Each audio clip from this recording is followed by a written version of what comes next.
पतिव्रता पारिवारिक कहानी। किसी नगर में कौशिक नामक एक क्रोधी और निष्ठुर ब्राह्मण रहता था। उसे कोढ़ की बीमारी थी। उसकी पत्नी सांडली अत्यंत माँ दुर्गा की बड़ी भक्ता थी। वह बड़ी पतिव्रता थी और कोढ़ से सड़े गले पति को सर्वश्रेष्ठ पुरुष और पूजनीय समझती थी। एक रात वह अपने पति को कंधे पर लाद कर कहीं लेकर जा रही थी। रास्ते में मांडव्य मुनि को उसके पैरों की ठोकर लग गई। ऋषि क्रोधित हुए और श्राप दे दिया, मूर्ख स्त्री, तेरा पति सूर्योदय होते ही मर जाएगा। ऋषि के श्राप को सुनकर सांडली बोली, महाराज, भूल से मेरे पति का पैर आपको लगा, जानबूझकर आपका अपमान नहीं किया, फिर भी आपने श्राप दिया। मैं श्राप देती हूँ कि जब तक मैं न कहूँ तब तक सूर्य ही उदय न हो। मांडव्य आश्चर्य में पड़ गए। उन्होंने कहा, तुम इतनी बड़ी तपस्विनी हो कि सूर्य की गति को रोक सकती हो। सांडली बोली, मैं तो भगवती की शरणागत हूँ, वही मेरे पतिव्रत धर्म की रक्षा करेंगी।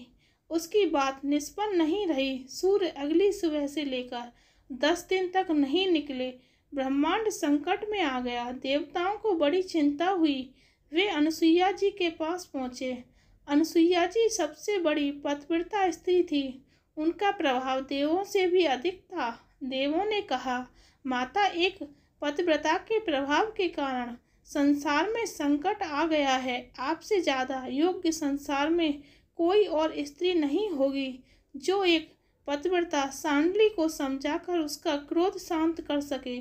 अनुसुईया जी सांडली के पास पहुंची और उसके कारण उत्पन्न हुए संकट का प्रभाव बताकर वचन वापस लेने का अनुरोध किया। अनुसुईया जी ने कहा, तुम्हारे पति की मृत्यु के बाद उन्हें फिर से जीवित और स्वस्थ करने का मैं वचन देती हूँ। सांडली को भरोसा हो गया। उसने अपना वचन वापस ले लिया और सूर्य की गति को ही अनुमति दे दी। सूर्योदय के साथ ही मांडव्य के श्राप के कारण उसका पति मर गया। अनुसुईया जी ने सूर्य का आह्वान करते हुए कहा, मेरे पतिव्रत में यदि शक्ति है तो आप इस मृत पुरुष को पुनः जीवन, स्वास्थ्य और 100 वर्ष तक सुखद ग्रस्त जीवन का आशीर्वाद करें। मांडव्य ने इसे अपने अहम का प्रश्न बना लिया और बोले, मेरे श्राप को कोई काट नहीं सकता। इसे जीवित करने का प्रयास करना व्यर्थ है। अनुसुईया जी ने भगवती का स्मरण किया। माता, मेरी लाज रखकर मांडव्य का अहंकार चूर करें। अनुसुईया माता की स्तुति करने लगी।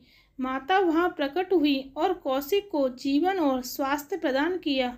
मांडव्य का अहंकार समाप्त हो गया। मांडव्य बोले, आज मैंने 2 पतिव्रता नारियों की शक्ति देख ली। पतिव्रता स्त्रियों में स्वयं भगवती का वास हो जाता है। हे भगवती, मैं अपनी शक्तियों के अनुचित प्रयोग के लिए क्षमा मांगता हूँ। माता ने मांडव्य को क्षमा कर दिया। मांडव्य तप के लिए चले गए। धन्यवाद। अगर आपको वीडियो अच्छी लगे तो लाइक और सब्सक्राइब